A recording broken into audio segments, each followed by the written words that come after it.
I wanted to go through a couple of things for you guys that you can do with the foam roller that are good to open up your hips and your IT band, which tend to be tight in most of the population. So the foam roller can be really good for that and really effective.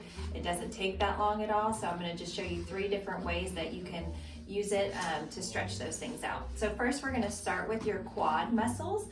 And so the biggest thing to remember when you're on the foam roller is it doesn't go over your joints. You're just doing it in the belly of your muscle. So when you're on your quad muscle, you're between your hip and your knee. So just to start on there, this is a great way to start, is to just put your feet parallel and go back and forth through that amount of space on your leg. And I like to go about 10 times through each section. So start first with your feet parallel, and then next you're going to just turn your toes in, so you get a different portion of that muscle there. And then if you get to a point where you feel like there might be a knot in the muscle or kind of like a trigger point, you can stop and bend and extend your leg over that spot, and that just works it a little bit deeper. Okay, so after you've turned your toes in, then you turn your toes out, and again just make multiple passes.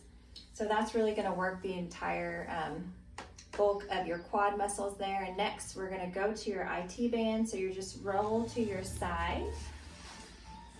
And if you get on your elbow, it's a little bit less pressure on your arm. And then with this foot in front, again, less pressure, because this can be really, really tight.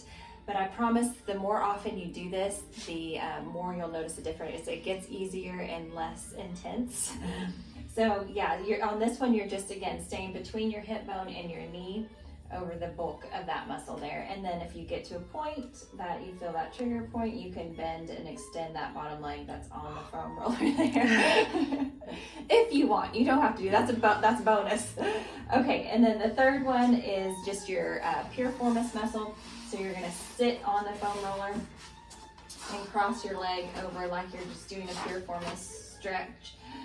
And then you're gonna lean into that side there on that muscle, and obviously it's a lot shorter, so just roll it back and forth over that. And on all of these, of course, do both sides too.